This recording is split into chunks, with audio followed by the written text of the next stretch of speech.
Araw-araw na pagbasa ng Biblia Araw-6. Lumang Tipan, Genesis Kapitulo 11 versikulo 10 hanggang 32, Genesis Kapitulo 12, Genesis Kapitulo 13. Ito ang mga kaapo-apuhan ni Sem.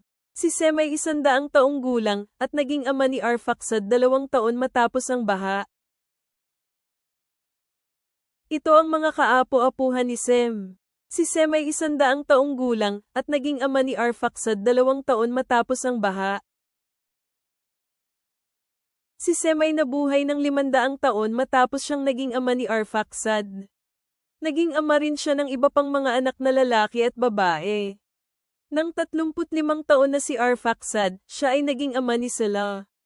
Nabuhay pa si Arphaxad ng 403 taon matapos siyang maging ama ni Sela, at naging ama pa ng ibang anak na lalaki at babae. Nang 30 taon na si Sela, siya ay naging ama ni Eber. Nabuhay pa si Sela ng 403 taon matapos siyang maging ama ni Eber at naging ama pa ibang anak na lalaki at babae. Nang 34 na taon si Eber, siya ay naging ama ni Peleg. Nabuhay pa si Eber ng 430 taon matapos siyang maging ama ni Peleg. Siya ay naging ama rin ng iba pang mga anak na lalaki at babae. Nang 30 taon na si Peleg, siya ay naging ama ni Ru. Nabuhay pa si Peleg ng 209 na taon matapos siyang maging ama ni Peleg. Siya ay naging ama rin ng iba pang mga anak na lalaki at babae. Nang 32 taon na si Ru, siya ay naging ama ni Serag. Nabuhay pa si Ru ng 207 taon matapos siyang maging ama ni Serag. Siya ay naging ama rin ng iba pang mga anak na lalaki at babae. Nang 30 taon na si Serag, siya ay naging ama ni Nahor. Si Serag ay nabuhay pa ng 200 taon matapos siyang maging ama ni Nahor. Siya ay naging ama rin ng iba pang mga anak na lalaki at babae. Nang 29 na taon na si Nahor, siya ay naging ama ni Tera. Nabuhay pa si Nahor ng 119 na taon matapos siyang maging ama ni Tera. Siya ay naging ama rin ng iba pang mga anak na lalaki at babae. Matapos mamuhay si Tera ng 70 taon, siya ay naging ama ni Abram, Nahor, and Haran. Ngayon ito ang mga kaapo-apuhan ni Tera. Si Tera ay naging ama ni Abram, Nahor, at Haran, at si Haran ay naging ama ni Lot. Namatay si Haran sa piling ng kanyang amang si Tera sa lupain na kanyang sinilangan sa Ur ng mga Koldeo. Kumuha ng mga asawa sina Abram at Nahor. Ang pangalan ng asawa ni Abram ay Sarai at ang pangalan ng asawa ni Nahor ay Milka, anak na babae ni Haran, na ama ni Milka at Iska. Ngayon si Sarai ay baog, siya ay walang anak. Kinuha ni Tera ang anak niyang si Abram, si Lot na anak ng kanyang anak na si Haran, Sarai na kanyang manugang, asawa ng kanyang anak na si Abram, at sama-sama nilang iniwan ang Ur ng mga Koldeo, para pumunta sa lupain ng Canaan. Pero sila ay dumating sa Haran at nanatili roon. Nabuhay pa si Tera ng 205 na taon at pagkatapos ay namatay sa Haran. Ngayon sinabi ni Yahweh kay Abram, humayo ka mula sa iyong bansa, at mula sa iyong mga kamag-anak, at mula sa sambahayan ng iyong ama, sa lupaing ipakikita ko sa iyo.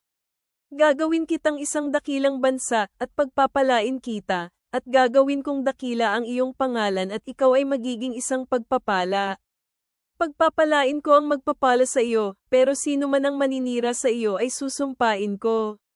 Sa pamamagitan mo, ang lahat ng mga pamilya sa buong mundo ay pagpapalain. Kaya humayo si Abram, gaya ng sinabi ni Yahweh na kanyang gawin, at sumama si Lot sa kanya. 75 taong gulang si Abram nang umalis siya sa Haran. Isinama ni Abram si Sarai, na kanyang asawa, si Lot, na anak na lalaki ng kanyang kapatid, lahat ng mga ari-arian na kanilang naipon, at mga nakuha nilang mga tauhan sa Haran.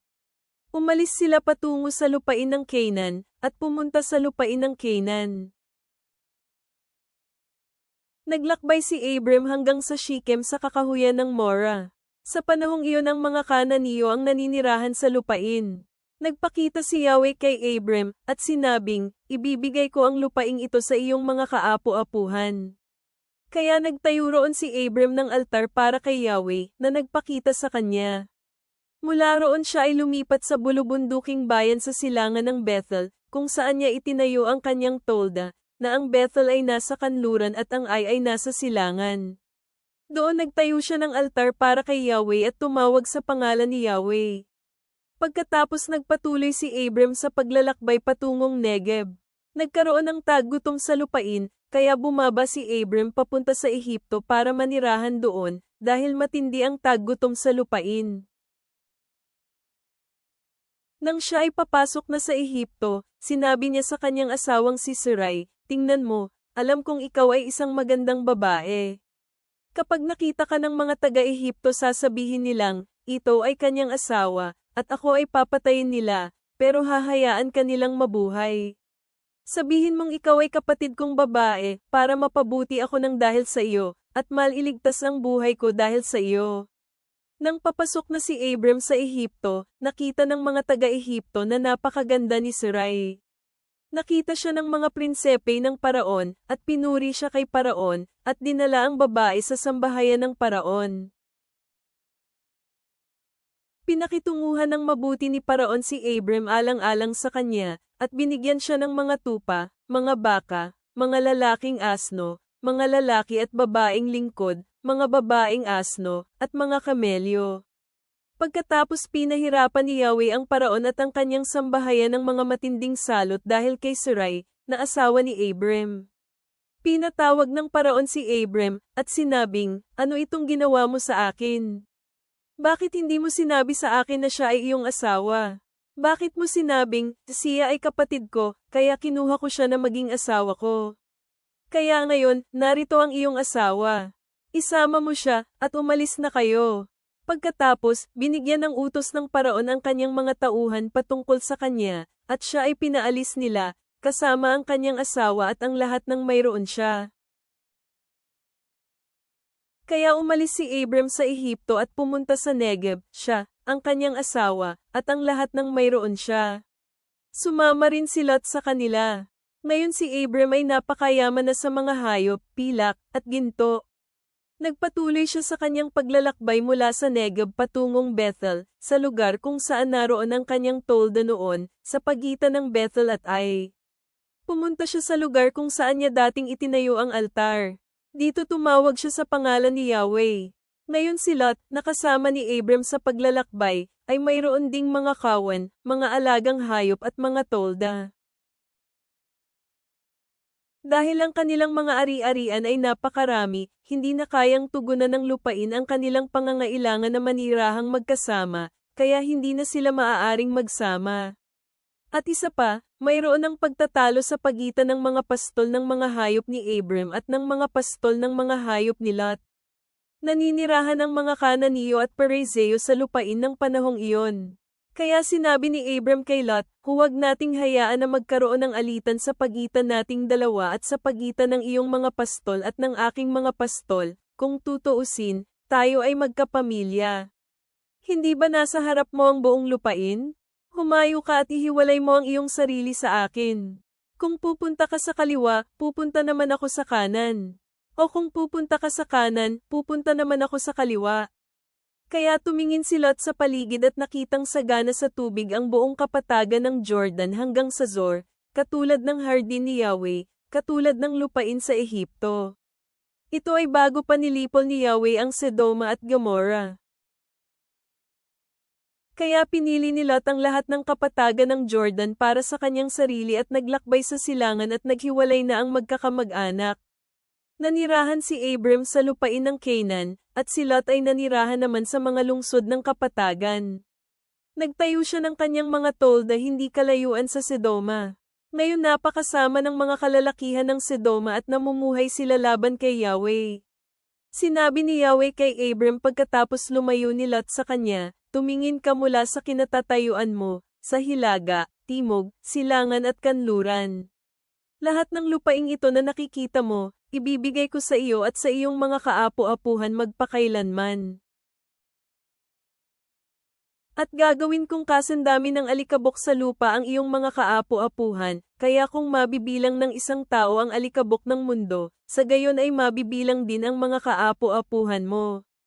Tumindig ka, lakarin mo ang kahabaan at kalawakan ng lupain, dahil ibibigay ko ito sa iyo.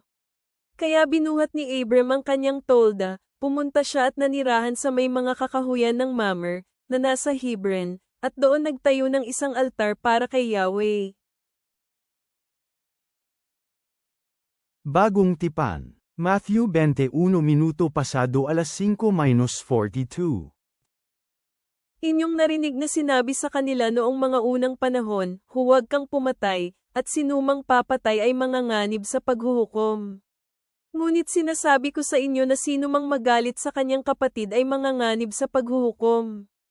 At kung sino man ang magsabi sa kanyang kapatid na, wala kang kwentang tao, ay manganganib sa konseho.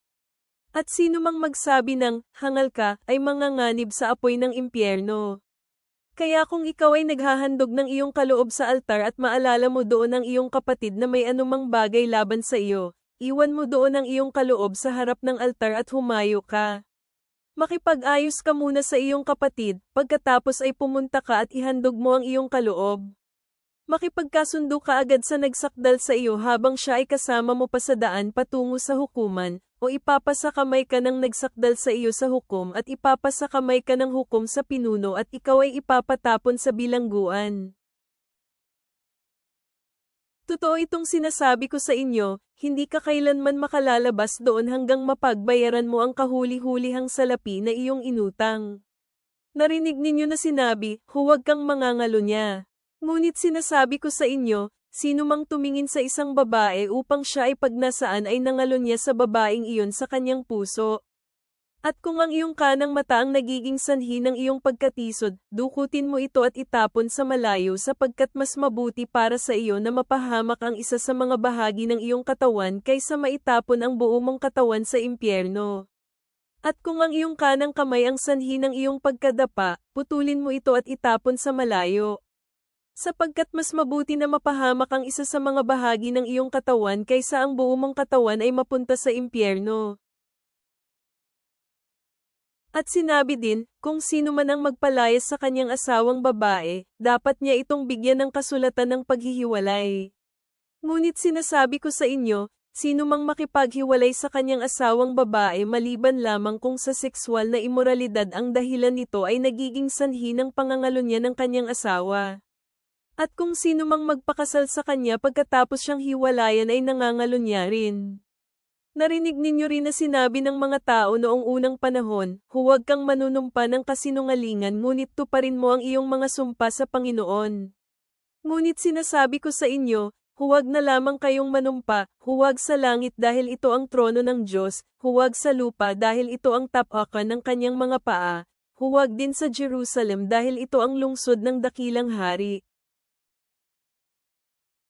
Huwag ka ring manumpa sa pamamagitan ng iyong ulo sapagkat ni isa mang buhok ay hindi mo kayang gawing puti o itim. Ngunit hayaan mo ang iyong salita ay maging, oo, o hindi, kung hindi. Ano man ang lalabis pa sa mga ito ay galing sa kanya na masama. Narinig ninyo itong sinabi, mata para sa mata at ngipin para sa ngipin. Ngunit sinasabi ko sa inyo, huwag ninyong labanan ang taong masama, sa halip, sino mang sumampal sa iyong kanang pisngi, iharap mo rin sa kanya ang kabila. At kung hiniling ng sino man na magpunta sa hukuman kasama ka at kunin ang iyong tan-iko, hayaan mo rin na mapasa kanya ang iyong balabal. At sino mang pumilit sa iyo na maglakad ng 1 milya, lumakad ka ng 2 milya kasama niya.